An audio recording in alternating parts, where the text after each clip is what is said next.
Assalamualaikum warahmatullahi wabarakatuh. Waalaikumsalam warahmatullahi Salam wabarakatuh. sejahtera bagi kita semua, sahabat Bawaslu dimanapun Anda berada. Selamat datang dalam acara Ngopi Ngobrolin Pemilu edisi Ramadan Ngabuburit Pengawasan yang akan kita tayangkan mulai sore hari ini sampai tanggal 17 Maret 2025 pada pukul 4 sore. Tentunya di channel YouTube Bawaslu Kabupaten Wonosobo. Dan saya Muhammad Hidayat Rahman akan memandu jalannya ngopi pada edisi kali ini yang mengangkat tema bulan Ramadan, bulan penuh arti bagi perjuangan mewujudkan kedaulatan bangsa dan negara Indonesia.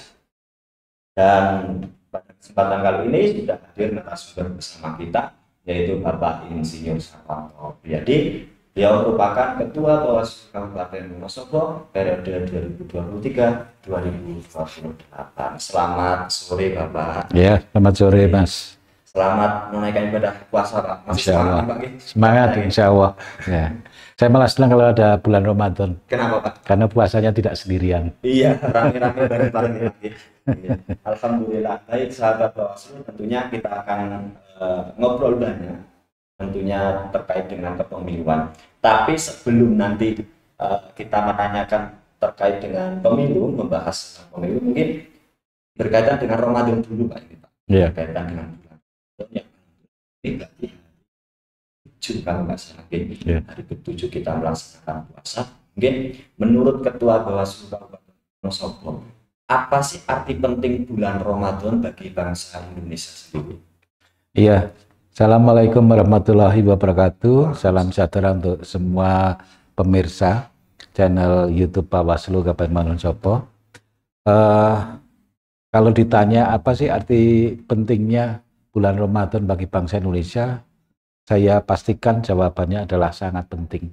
Karena kalau kita runut dari sejarah berdirinya Negara Kesatuan Republik Indonesia, itu pasti diawali dari proklamasi kemerdekaan. Nah, proklamasi kemerdekaan itu terjadi pada bulan Ramadan. Kemudian sebelum proklamasi kemerdekaan tanggal 17 Agustus 1945, itu diawali dengan pergerakan-pergerakan untuk mempersiapkan kemerdekaan. Itu juga terjadi di bulan Ramadan. Sehingga kalau kita lihat sejarah, penulisan naskah proklamasi itu selesai itu dibuat hampir menjelang sahur.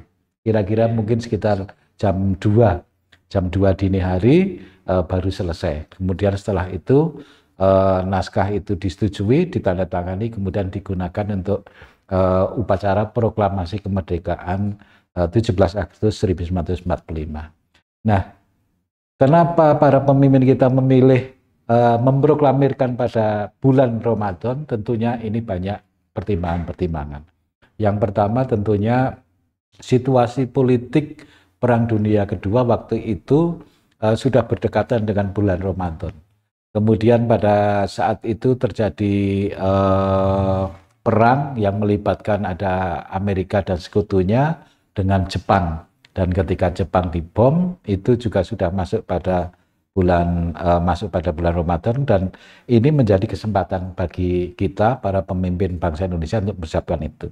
Kemudian memilih angka 17 pada saat proklamasi kemerdekaan 17 Agustus itu juga dengan pertimbangan-pertimbangan yang luar biasa. Karena menurut Bung Karno waktu itu kita sholat setiap hari itu 17 rakaat sehingga dipilih tanggal 17.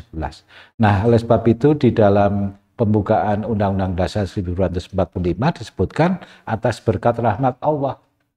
Jadi intinya bahwa semua kemerdekaan Indonesia ini tidak terlepas dari dukungan, dorongan, dan ridho dari Allah SWT, Tuhan Yang Maha Kuasa, sehingga proses menuju proklamasi itu juga jatuh di bulan Ramadan, di mana bulan yang penuh kemuliaan, sehingga bangsa Indonesia betul-betul diberikan jalan kemudahan, sehingga pelaksanaan proklamasi kemerdekaan bisa berjalan sukses. Begitu juga setelah itu penetapan Undang-Undang Dasar 1945 juga berjalan sukses. Nah, inilah arti penting bagi bangsa Indonesia. Apalagi bangsa Indonesia sebagian besar adalah umat Islam, sehingga ini tentunya sangat penting, artinya baik dalam kehidupan keimanan kita masing-masing maupun dalam kehidupan berbangsa dan bernegara. Berarti bulan Ramadan dan kemerdekaan Indonesia ini tidak bisa dipisahkan. Betul, iya, iya. Nah, berarti lanjut terkait dengan kemerdekaan itu sendiri. Nah, bagaimana sih Pak kita mengisi kemerdekaan itu secara efektif itu bagaimana? Agar kedaulatan negara dan bangsa itu dapat terus ditegakkan itu bagaimana Pak? Ya, jadi setelah negara kita proklamasikan, kita dirikan, maka yang berikutnya adalah bagaimana mengisi kemerdekaan itu. Nah, Bung Karno sudah menyampaikan berkali-kali di awal bahwa kemerdekaan kita itu bukan untuk satu orang, bukan untuk orang tertentu, bukan untuk kelompok tertentu. Tapi kemerdekaan Indonesia itu dari semua untuk satu, yaitu bangsa Indonesia, dan dari keseluruhan kesatuan perjuangan kita, ya untuk kepentingan bangsa Indonesia. Nah, karena negara ini didirikan untuk kepentingan bangsa yang lebih besar lagi, bukan untuk kepentingan kelompok tertentu, orang tertentu, golongan tertentu, maka yang perlu kita jaga adalah bagaimana menjaga kedaulatan negara itu sendiri. Nah, dalam konteks negara-negara demokratis, menjaga kedaulatan itu diantaranya adalah dengan bagaimana masyarakat bisa menentukan sikapnya, bisa menentukan pendapatnya, bisa menentukan aspirasi politiknya, dan itu harus dijaga dan dijamin oleh negara. Artinya, dalam hal ini bahwa negara harus bisa menjamin demokrasi bagi rakyatnya supaya negara Indonesia bisa tetap tegak berdiri. Sehingga Indonesia tidak bisa diklaim, ini negara saya yang sedang berkuasa, kemudian dia berkuasa terus-menerus. Semuanya kekuasaan harus diatur. Karena tidak bisa kekuasaan di tangan oleh satu orang, satu kelompok, tetapi harus diatur. Diatur dengan apa? Diatur dengan undang-undang dasar, diatur dengan undang-undang. Nah, inilah yang kemudian menjadi elemen-elemen untuk menjaga kedaulatan negara kita. Artinya, kedaulatan ini adalah sesuatu yang harus kita jaga bersama-sama. Iya. Kita jaga bersama-sama. Nah, negara Indonesia ini kan negara yang sangat luas. Sangat luas. Berbagai banyak sekali suku, agama, dan tidak hanya dimiliki oleh perorangan. Betul, iya. Jaga bersama-sama. Dengan apa namanya? Tadi ini kedaulatan. Maka konsep hubul minal iman ini merupakan salah satu hal untuk menjaga kedaulatan. Menurut Pak Ketua Setuju? Iya. Nah, itu dalam perjuangan para ulama NU waktu itu dalam rangka ikut serta untuk mempercepat kemerdekaan Indonesia, itu satu kalimat yang kemudian menjadi pegangan umat Muslim saat itu, terutama sebagian besar umat Muslim di Indonesia adalah hubul waton minal iman, yang artinya kira-kira bahwa membela negara itu sebagian dari iman. Nah, kenapa para ulama kita mempunyai hubul waton minal iman? Karena mereka tahu betul bahwa kemerdekaan ini tidak cukup hanya dengan perjuangan para pahlawan kita, tetapi dukungan terbesarnya adalah ridho dari Allah SWT. Sehingga dengan demikian negara yang kita bangun itu negara milik Allah. Suatu ketika bisa diminta kembali oleh Allah gitu. Nah, ini maka kita dititipi sehingga kita harus menjaga. Nah, oleh sebab itu menjaga negara itu bagian dari iman kita. Kalau meminjam kata-kata dari Monsinyur Sugio Pranoto, seorang uskup agung yang juga menjadi pahlawan nasional, itu menyebutkan 100% Katolik, 100% Indonesia. Begitu juga orang Islam dengan konsep hubul waton minal iman, ya kira-kira bunyinya ya begitu. Kalau diterjemahkan bebasnya 100% Muslim, 100% Indonesia. Sehingga memperjuangkan Indonesia, memperjuangkan rakyat Indonesia supaya lebih maju dan sejahtera itu ya bagian dari implementasi keimanan kita. Nah, begitu juga saya yakin agama-agama yang lain juga punya konsep yang sama, sehingga sampai dengan hari ini bangsa Indonesia yang terdiri dari bersuku-suku dan berbagai macam agama, alhamdulillah masih bisa duduk bersama, membangun Indonesia bersama, dan ini menjadi negara pluralis terbesar di dunia. Ini menarik sekali Pak. tentang apa tadi hubul waton minal iman dan tadi apa? Iya, Uskup Monsinyur Sugio Artinya Pranoto. sama gitu Pak. Sama, Mungkin sama. betul. Iya, iya, Dan juga dari Katolik mungkin iya, sama. Mungkin 100% Islam, 100% Indonesia. Iya. Katolik pun sama Iya. dari agama. iya, iya. Ini menarik sekali Pak, terima kasih. Ini ilmu baru buat saya Pak ini. Iya, Nah, lanjut Pak ini terkait dengan kepemiluan Pak lanjut karena kita di Bawaslu nih, di Bawaslu Kabupaten Sobat tentunya harus berbicara tentang demokrasi Pak. iya, Nah, selama ini kan kita telah menyelenggarakan pemilu sebagai wujud implementasi berdemokrasi. iya. Nah, sepanjang sejarah kepemiluan kita ini, apakah kita sudah bisa mengatakan bahwa pemilu kita itu berkualitas? Iya. Ini seperti apa? Kita kan kalau lihat sejarah baru mulai melaksanakan pemilu sebagai wujud implementasi demokrasi kita itu di tahun 1955. 1955. Iya, pemilu 1955 itu menjadi pemilu yang monumental bagi kita karena uniknya pemilu tersebut dilaksanakan kira-kira 10 tahun setelah kita merdeka. Ya, sebenarnya kita melaksanakan pemilu setiap 5 tahun sesuai dengan bunyi Undang-Undang Dasar. Cuma situasi dan kondisi waktu itu tidak memungkinkan sehingga baru bisa dilaksanakan di tahun 1955. Nah, pada pemilu tersebut jumlah partainya itu luar biasa banyaknya. Bahkan ada partai-partai perseorangan. Iya, ada partai-partai perseorangan yang jumlahnya juga banyak.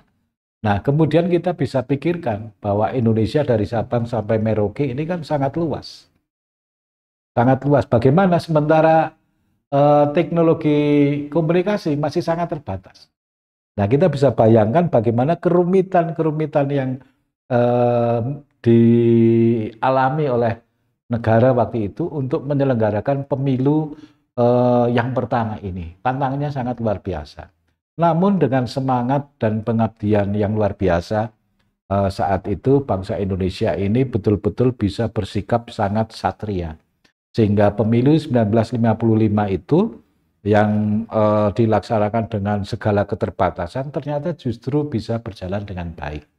Bisa berjalan sangat demokratis sehingga para pengamat politik di Indonesia selalu mengatakan bahwa pemilu paling demokratis itu ya pemilu 1955. Ya. Nah, kenapa bisa dikatakan demokratis? Karena sekalipun di situ banyak sekali partainya, bahkan ada partai perseorangan, semuanya diberikan hak yang sama untuk bisa melakukan rekrutmen anggotanya, kemudian mengatur organisasinya, sampai dengan melaksanakan kampanye, itu tidak terjadi clash fisik apapun. Jadi tidak terjadi perselisihan yang mendalam, tidak terjadi konflik fisik antar pendukung partai politik, dan juga tidak terjadi konflik dengan masyarakat secara umum. Nah, ini yang perlu untuk menjadi pelajaran bagi kita. Nah, padahal saat itu belum ada pengawas pemilu, belum ada sama sekali. Yang ada baru penyelenggara. Penyelenggara saja itu langsung dihandle oleh pemerintah. Tetapi pemerintah bisa melaksanakan tugasnya secara jujur dan adil. Sekalipun tidak ada pengawasnya, tidak terjadi kecurangan.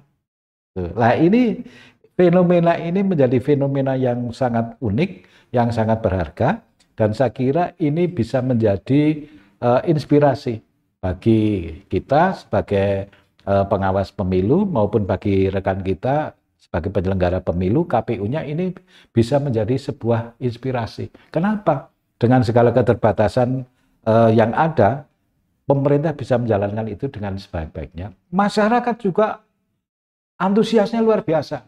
Mungkin kalau dulu sudah ada hitungan angka partisipasinya, mungkin angka partisipasinya bisa mencapai 100%. Karena kesadaran politik saat itu dengan menerjemahkan hubul waton minal iman itu yang luar biasa. Masyarakat tidak berpikir ada uangnya, enggak.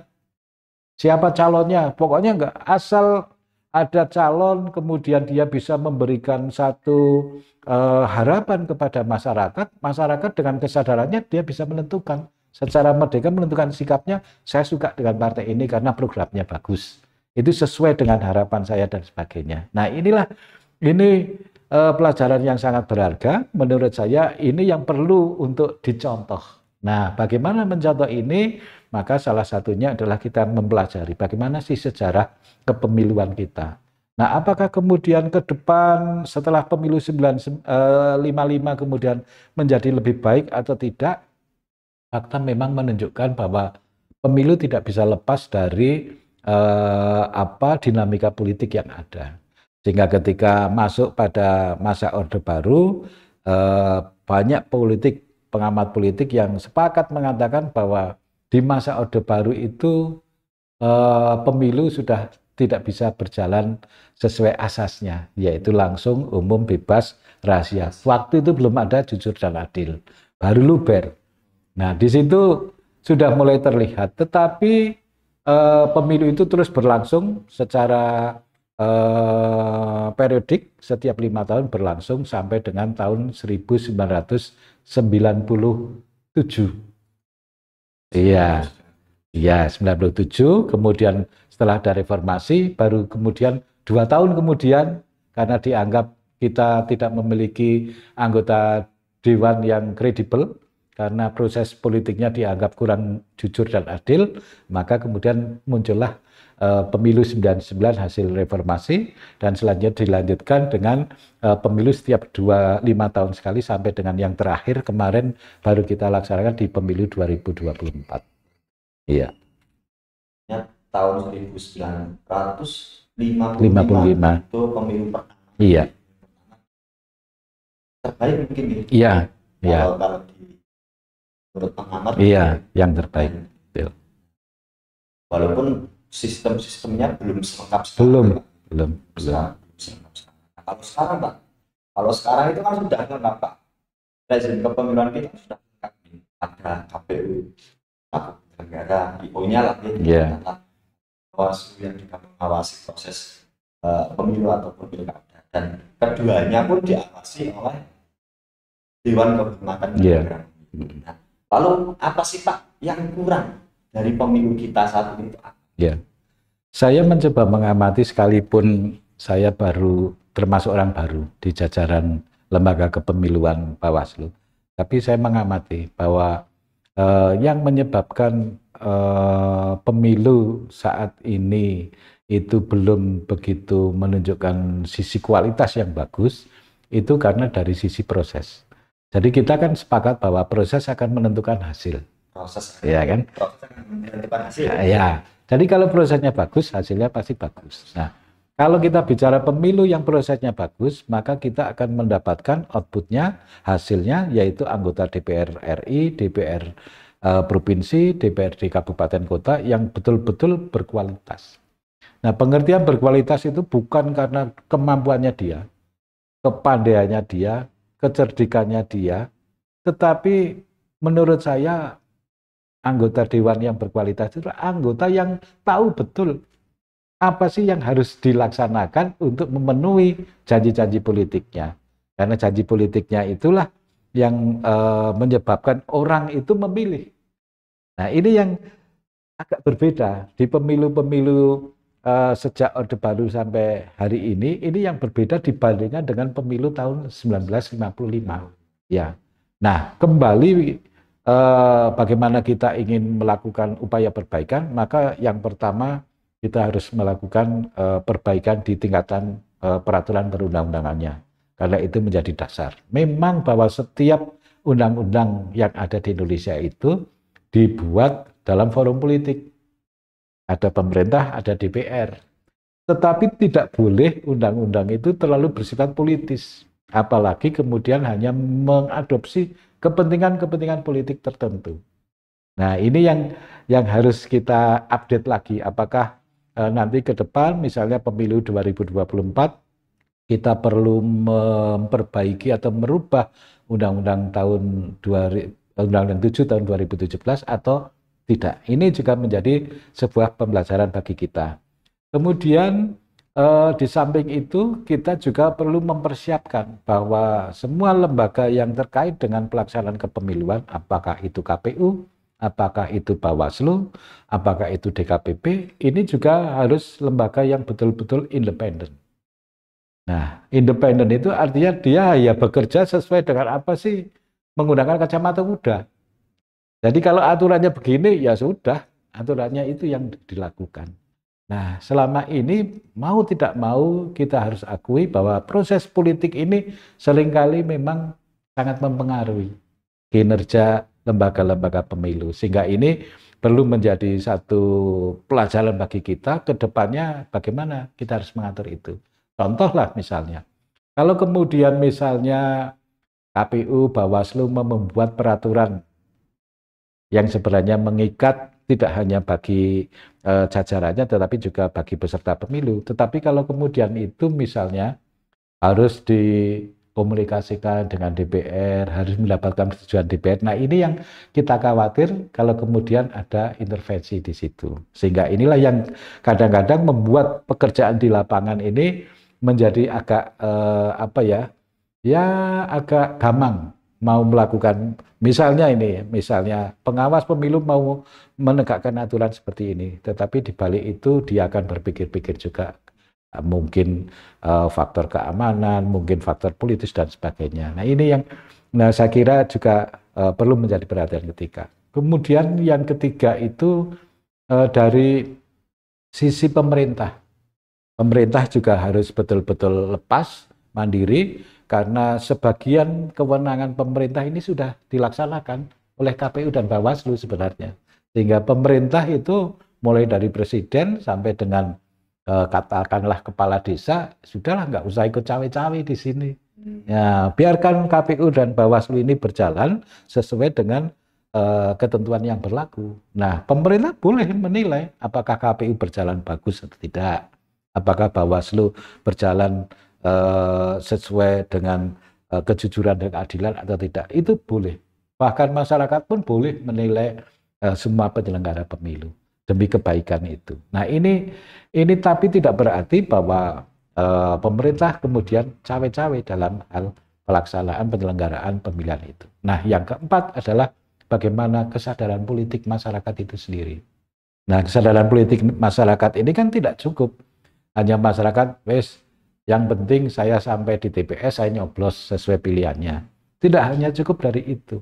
Tapi bagaimana masyarakat itu juga aktif untuk memberikan satu pengertian kepada sesama anggota masyarakat, mana sih yang boleh dan yang mana tidak boleh. Kalau masyarakat misalnya ada menerima money politik dari caleg atau dari partai atau dari tim kampanye, nah kemudian orang yang tahu dan mengetahui itu dan dia punya kesadaran, dia bisa menyampaikan, jangan diterima, itu namanya money politik, itu melanggar hukum, itu ada sanksinya. Kemudian secara filosofis itu juga nanti akan mengurangi kedaulatan rakyat. Nah ini kita butuh warga masyarakat yang mampu untuk menyadarkan satu sama yang lain. Nah kalau ini bisa terjadi, saya kira nanti bisa kembali ke nuansa pelaksanaan pemilu 1955 itu. Ya, kalau yang poin pentingnya itu mungkin dari segi penyelenggara sendiri itu harus benar-benar independen ya Pak. Betul. Harus Ya, betul iya. independen dan perlu sekali untuk ditingkatkan. Iya. Karena kalau kok masyarakat juga itu kemudian masyarakat kalau anak muda ya bodo amat gitu. Iya. Tapi demokrasinya juga kita. Iya. Mungkin ini banyak sekali mungkin pertanyaan dari teman-teman Pak terkait dengan pemilu prosedural dan pemilu substansial Pak. Mungkin dari Pak Ketua Bawaslu, kalau yang dinamakan pemilu prosedural dan pemilu substansial itu yang seperti apa sih Pak? Ya, nah yang tadi saya sampaikan sebenarnya kalau diamati itu baru bicara tentang pemilu secara prosedural. Iya, bahwa kita melakukan pemilu setiap 5 tahun sekali. Kemudian sudah ada undang-undang pemilu, sudah ada penyelenggara pemilu, bahkan ada pengawasnya, bahkan ada DKPP. Itu kan sudah memenuhi prosedur. Iya. Nah, kemudian kita tentukan kapan kita akan pemilu, kapan kita akan pilkada, ada aturannya. Sudah prosedurnya ada. Tapi kan ternyata tidak cukup hanya berhenti sampai di situ. Kalau dari sisi prosedural, ya kita laksanakan sesuai dengan prosedurnya. Tapi kalau kita bicara pada pemilu yang substansial, maka pemilu itu harus dikembalikan. Kembalikan maknanya pada inti dari sebuah demokrasi, inti dari sebuah kedaulatan rakyat. Nah, dalam hal ini pengertiannya adalah pemilu itu harus menjadi momentum untuk mewujudkan kedaulatan rakyat. Nah, kedaulatan rakyat ini adalah amanat tertinggi dari kemerdekaan Indonesia. Proklamasi kemerdekaan Indonesia itu diamanatkan untuk apa? Untuk menjaga kedaulatan rakyat, supaya rakyat menjadi tuan rumah di negerinya sendiri. Nah, untuk bisa mewujudkan ini, maka diperlukan pemilihan umum. Nah, pemilihan umum yang betul-betul kembali pada kedaulatan rakyat itu adalah pemilihan yang sifatnya substansial, karena pemilu yang menempatkan hak kedaulatan rakyat itu adalah pemilu yang betul-betul menjamin sesuai dengan asas kita. Menurut Undang-Undang Pemilu nomor 7 tahun 2017, kan ada langsung, umum, bebas, rahasia, jujur, dan adil. Nah, apakah luber dan jurdil ini betul-betul dipahami oleh penyelenggara, dipahami betul oleh peserta pemilu, dipahami betul oleh pemerintah, dan apakah itu juga dipahami betul oleh si pemilih itu sendiri? Nah, kalau ini nilai-nilainya sudah betul-betul bisa dipahami, maka masyarakat kita itu tidak perlu diarah-arahkan. Tidak perlu diarahkan, milih partai ini saja, nanti ada imbalannya ini itu, milih caleg ini aja.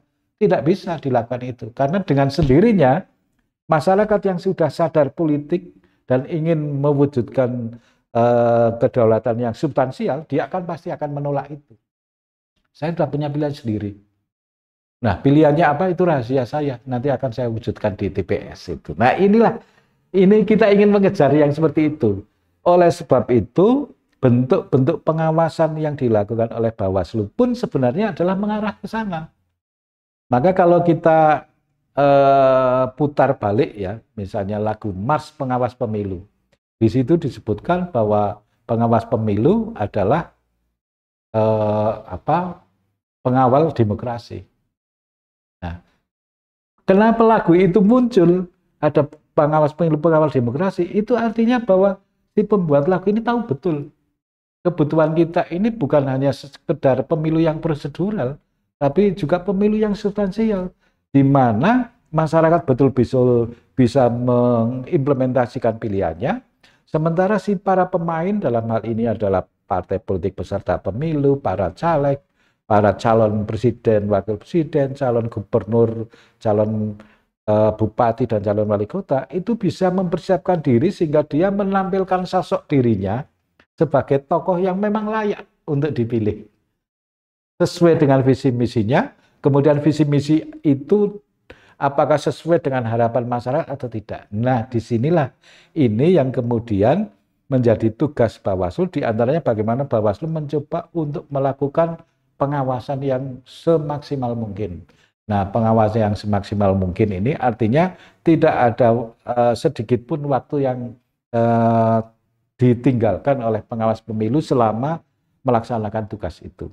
Nah, namun demikian situasi dan kondisi sosial politik kita juga dinamikanya sangat tinggi, perubahannya juga sangat cepat. Kalau kemudian Bawaslu itu melakukan pengawasan hanya dengan menggunakan kacamata kuda, maka tentunya belum tentu memberikan hasil yang baik. Tetapi kemudian kalau Bawaslu mengambil sikap seperti paradigma yang sekarang dilakukan, yaitu bagaimana Bawaslu lebih mengandalkan pencegahan untuk memperkuat penindakan, itulah cara yang terbaik.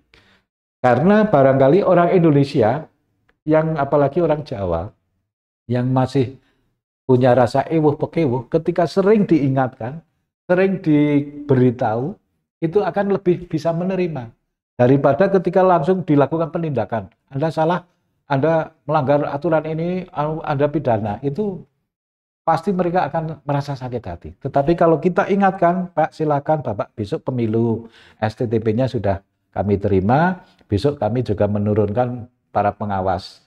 Silakan, ini larangan-larangan dalam kampanye misalnya. Nah, ini mereka diingatkan. Sehingga mereka ketika diingatkan oleh pengawas, mereka akan lebih memperhatikan. Oh iya, ternyata ada aturan. Karena belum tentu mereka sendiri tahu aturan yang sesungguhnya. Nah inilah maka kemudian Bawaslu di era yang sekarang ini lebih mengandalkan pada upaya-upaya untuk melakukan pencegahan. Ini semata-mata untuk menjamin situasi politiknya kita tetap berjalan dengan kondusif, tetapi pemilu juga tetap bisa mengarah pada pemilu yang substansial. Itu maksudnya seperti itu.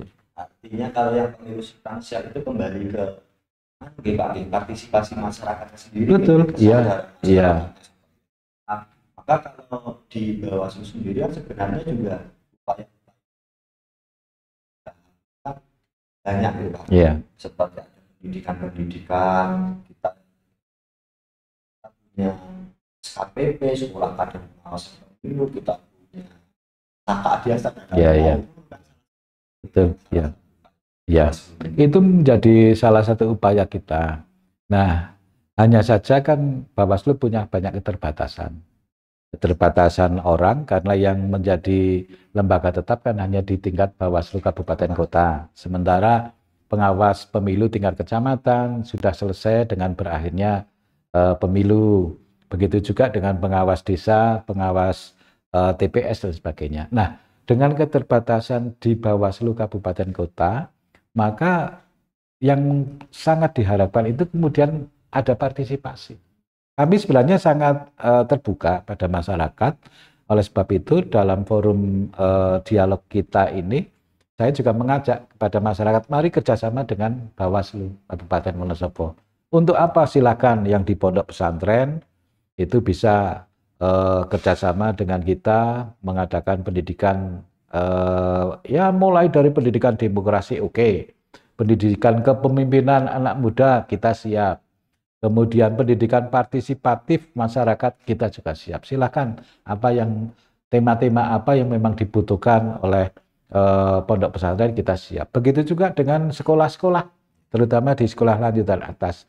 Butuh narasumber kita siap. Butuh membuat kegiatan bagaimana membangun pola pikir yang demokratis bagi murid-murid itu juga penting. Karena dunia pendidikan itu juga sekarang tidak bisa dunia pendidikan yang satu arah. Dunia pendidikan pun juga sekarang dibuat begitu demokratis. Sehingga guru bukan menjadi sumber utamanya, tetapi murid juga harus bisa mencari dari ilmu dari tempat lain yang kemudian bisa didiskusikan juga dengan guru. Nah ini perlu suasana kehidupan yang demokratis di sekolah sehingga guru bisa juga menerima pendapat muridnya, tidak perlu gengsi. Masa ada guru kok digurui oleh muridnya, ini nggak perlu karena dunia kita sekarang sudah berjalan cepat. Alat komunikasi, alat informasi ini sudah maju sehingga anak-anak muda itu jauh lebih menguasai teknologi informasi daripada kita. Maka akses informasinya sebenarnya mereka juga lebih cepat dan lebih banyak. Nah ini di sekolahan ketika dia ingin mencurahkan pendapatnya itu, ini perlu suasana pendidikan yang demokratis. Begitu juga dengan ormas-ormas yang ada di Indonesia yang cukup banyak, baik ormas keagamaan maupun ormas profesi maupun ormas yang lain, kemahasiswaan. Kita sangat terbuka untuk bisa bekerja sama, kita bersama-sama untuk membangun bagaimana kita berkomitmen bukan hanya membangun demokrasi yang prosedural sesuai dengan prosedur, tetapi juga membangun demokrasi yang substansial yang betul-betul bisa mengimplementasikan hubul waton minal iman tadi. Nah, Bawaslu ini sebenarnya terbuka. Terbuka. Ketika diundang dimanapun siap, gitu Pak. Iya, siap. Nah, ya. Cuma ini Pak, biasanya Pak, banyak sekali pertanyaan. Mau undang Bawaslu kira-kira budgetnya berapa sih? Iya, iya. Kalau mengundang anggota Bawaslu atau kelembagaan Bawaslu untuk bekerja sama, kita kan tidak membutuhkan apa-apa.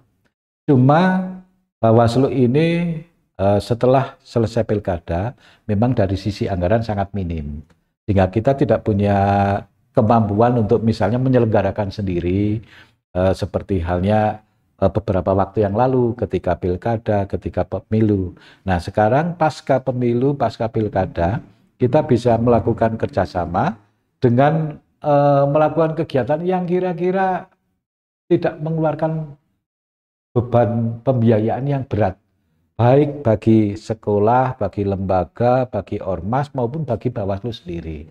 Nah, sehingga kita sebenarnya bisa membuat kreasi lah, membuat kreasi yang betul-betul memberikan hasil yang cukup bisa kita harapkan, tetapi di sisi lain juga, ya katakanlah, tanpa uang pun kita bisa. Nah, kita harus membiasakan itu. Karena dulu kalau kita bicara tentang kemerdekaan, coba bayangkan kita punya apa?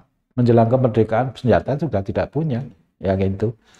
Bahkan mau merdeka aja kita dalam kondisi menahan lapar karena kita sedang berpuasa. Nah, sekarang untuk bisa bersama-sama kita membangun komitmen bagaimana demokrasi dan kedaulatan itu bisa dibangun, ya sekalipun kita tidak didukung oleh anggaran yang cukup, ya bolehlah kita tetap berjalan sesuai dengan gambaran kita dan harapannya tetap bisa mencapai hasil yang optimal. Ya, bersama-sama, berkolaborasi bersama. Ya, kita Bawaslu itu mengenal dua kata yang seringkali kita sampaikan kepada publik. Satu kolaborasi, yang satu lagi adalah sinergi. Ya. Sebenarnya stakeholder kita ataupun organisasi atau pihak-pihak yang bekerja sama dengan kita kan sudah banyak sekali ya Pak sebenarnya. Sebenarnya yang dulu-dulu sudah banyak, tetapi kan maintenance itu juga penting. Suatu ketika kami dari Bawaslu akan mencoba untuk bersilaturahmi kepada misalnya desa anti politik uang, itu kita coba nanti kita datangi, kita silaturahmi lagi, kita ajak ngobrol, berdiskusi supaya mereka ada transfer knowledge-nya lah dari kita. Nah, apalagi ini nanti tidak lama kan akan dilaksanakan pilkades. Ya, sehingga sebenarnya kehadiran Bawaslu menjadi sangat penting. Nah, sangat penting untuk bisa memberikan satu pengetahuan kepada masyarakat bagaimana masyarakat bisa menyelenggarakan pilkades, bisa mengawasinya sehingga pilkadesnya nanti menjadi pilkades yang substansial, yang tidak hanya sekedar prosedural. Nah, ini saya kira ini menjadi tantangan kita di tahun 2025 untuk bisa membangun kerjasama nanti dengan pemerintah desa mana saja. Kemudian kita juga punya kader-kader yang suatu ketika juga perlu untuk bersama-sama kita bangunkan lagi. Sekalipun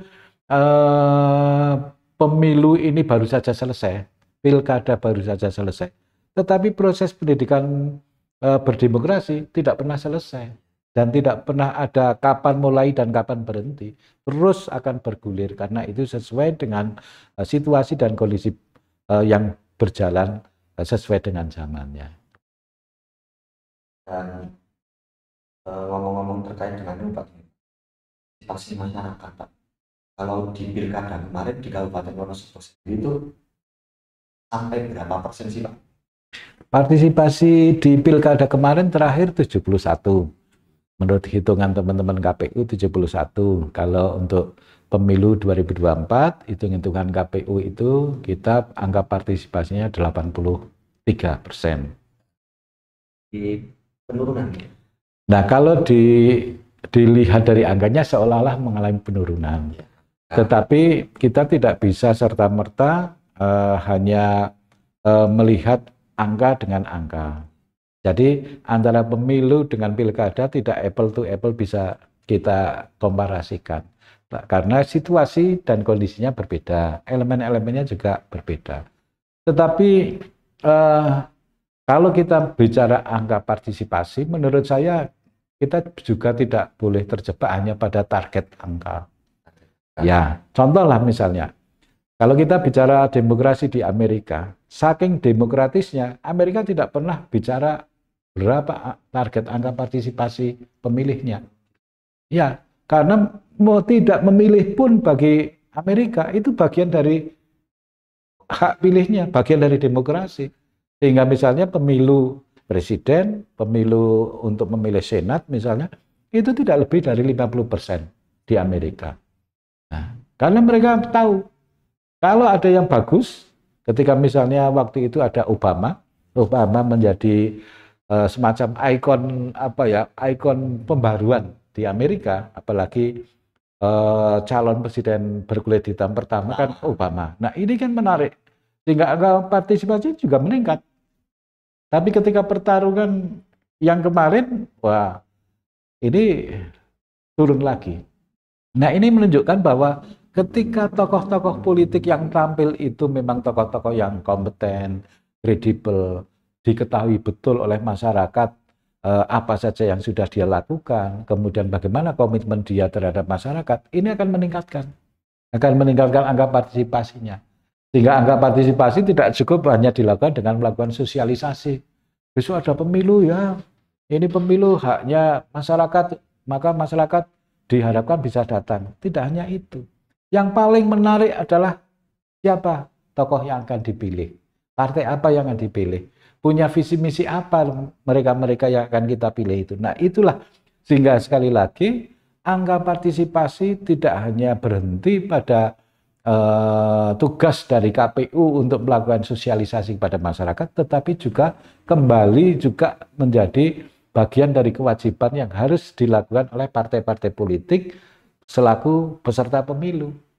Sehingga mereka bisa meyakinkan masyarakat. Kalau bisa meyakinkan masyarakat, pastilah masyarakat yang tadinya di rumah tidak pernah mau memilih, besok akan berpikir, hari ini saya akan memilih karena yang ditawarkan program yang bagus. Nah inilah sehingga bagi saya angka partisipasi pemilih itu tidak menjadi sebuah kerisauan, tetapi bagaimana kita mengembalikan pada pemilu yang substansial, demokrasi yang substansial, itulah yang lebih penting daripada sekedar angka pemilih.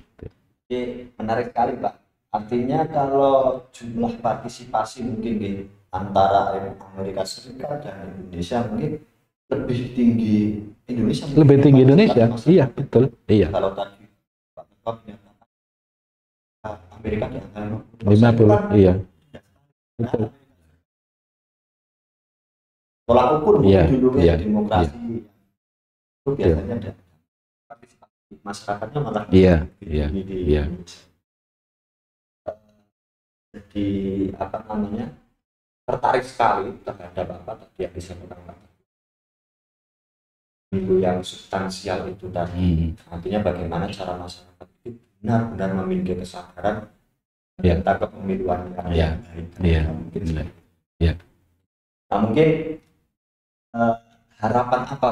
Harapan Pak Ketua selaku Ketua Komisi Kabupaten Wonosobo pada penyelenggaraan pemilu dan pilkada periode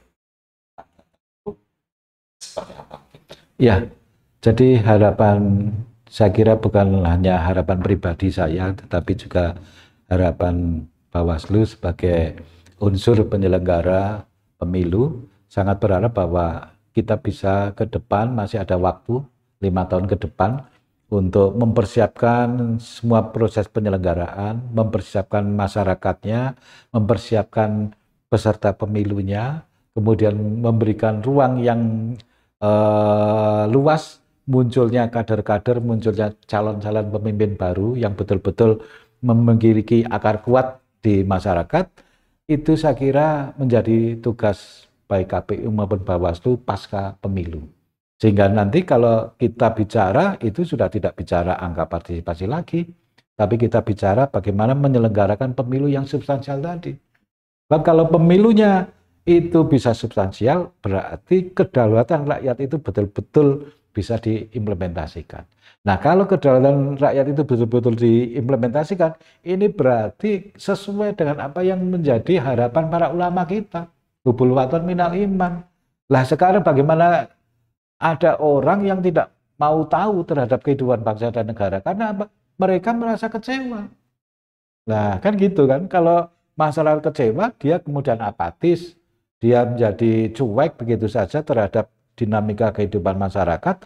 Nah ini akhirnya bagi orang yang seperti itu tidak berlaku lagi hubul waton minal iman. terserah lulu gua kan itu. Nah, padahal kita betul-betul diingatkan bahwa negara ini adalah titipan dari Allah SWT, titipan dari Tuhan Yang Maha Kuasa. Oleh sebab itu kemerdekaan kita pun bukan semata-mata hasil perjuangan kita sendiri, tapi juga karena rahmat dan ridho dari Allah SWT. Nah, inilah yang kemudian menjadi inspirasi bagi kita di bulan Ramadan ini. Mudah-mudahan kita semakin memiliki kesadaran, punya niatan baik untuk bisa menjaga negara kesatuan Republik Indonesia. Karena dengan menjaga negara kesatuan Republik Indonesia, menjaga kedaulatan, berarti kita juga menjaga keimanan masing-masing masyarakat, bangsa, dan negara. Karena apa? Di dalam negara yang demokratis, masyarakat mempunyai hak untuk bisa melaksanakan agama dan kepercayaan masing-masing. Nah, ini coba bayangkan kalau kemudian demokrasinya kita amburadul. Mungkin ada orang mau sholat tidak jadi sholat. Mungkin ada orang yang mau ke gereja ternyata dibatalkan karena ada gangguan dan sebagainya. Nah, inilah yang tentunya kita harus berpikir lebih ke depan, berpikir lebih panjang, bahwa sekali lagi proses demokrasi yang sudah kita lakukan itu juga menjadi titik tolak baru untuk bisa menuju dari sistem pemilu yang barangkali kemarin masih prosedural secara perlahan-lahan untuk bisa menuju pada pemilu yang substansial, supaya rakyat betul-betul diyakinkan bahwa pemilu dengan anggaran yang begitu besar itu membawa hasil yang bermanfaat untuk masyarakat. Terima kasih Pak Ketua. Poinnya adalah mungkin kalau masyarakatnya sudah betul-betul memahami pemilu yang substansial, maka demokrasinya akan berjalan. Insyaallah. Kalau demokrasinya sudah berjalan dengan baik, maka kedaulatan. Ya. Mungkin terakhir nih Pak Ketua. Terakhir sebelum kita akhiri podcast kita pada episode kali ini, mungkin pesan khusus Pak, pesan-pesan untuk masyarakat Kabupaten Wonosobo yang kemarin baru saja selesai mengikuti pilkada. Dan Pak Bupati, Wakil Bupati terpilih juga sudah dilantik dan sudah di hari ini mungkin sudah tugas. Mungkin pesan-pesannya apa Pak? Yang pertama, untuk masyarakat Wonosobo, kami tentunya mengucapkan terima kasih yang sebesar-besarnya, karena masyarakat Wonosobo itu sudah memberikan satu respon yang positif terhadap apa yang kita sampaikan. Tidak sedikit himbauan yang kita sampaikan kepada masyarakat.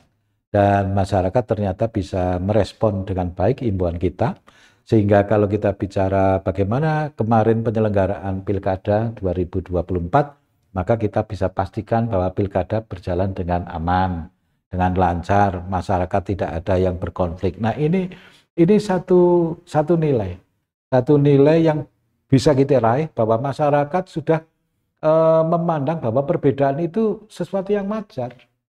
Perbedaan itu justru berkah, sehingga ketika di sana berbeda, pilihannya nomor 01, yang di sini pilihannya 02, masyarakat hanya akan membuktikan itu di TPS tanpa harus kemudian timbul ada konflik. Begitu juga kami ucapkan terima kasih kepada partai-partai pengusung calon bupati dan wakil bupati yang juga punya kesadaran politik yang cukup baik, sehingga kemarin debat yang di tempat lain itu berlangsung panas, alhamdulillah kita berlangsung aman. Kemudian kampanye kemarin di tempat lain sempat ramai, alhamdulillah di kita adem-adem saja. Ini modal yang baik. Begitu juga dengan para calon yang bertarung, yaitu pasangan calon Pak Afif dan Pak Amir Hussein, begitu juga dengan pasangan Gus Hitap dan Pak Sidki. Ini juga kami ucapkan terima kasih karena mereka juga bisa mengikuti kompetisi itu dengan baik, bisa mengondisikan semua partai politiknya dan pendukungnya dengan sebaik-baiknya, sehingga alhamdulillah kita sudah selesaikan tanpa ada sengketa, dan kemudian alhamdulillah Pak Bupati dan Wakil Bupati terpilih sudah dilantik. Selama menjalankan tugas, semoga amanah untuk menjalankan apa yang menjadi janji politiknya. Dan insya Allah Bawaslu tetap berkomitmen untuk bisa berkarya bagi masyarakat di Kabupaten Wonosobo. Terima kasih Pak Ketua, penjelasannya atas motivasinya. Ini banyak ilmu baru yang kemudian kita dapatkan tentunya tadi dari apa namanya pemilu 955 awal, kemudian sampai memang ada pemilu substansial, ada pemilu prosedural. Nah ini sudah Pak Ketua jelaskan dengan sangat jelas lah saya kira, dan tentunya kami mengucapkan terima kasih kepada Pak Ketua ini, dan semoga ke depan masih banyak acara-acara yang kemudian bisa kita share ilmunya kepada masyarakat. Mungkin itu Pak untuk episode kali ini, kita cukupkan sampai sini. Dan sahabat Bawaslu dimanapun Anda berada, jangan lupa tadi pesan Pak Ketua bahwa Bawaslu Kabupaten Wonosobo terbuka, artinya terbuka, monggo siapapun yang mau berkolaborasi, yang mau mengajak kita bekerja bersama untuk menjadikan pemilu atau demokrasi yang lebih baik. Ayo Bawaslu insya Allah siap kapanpun ya Pak. Siap.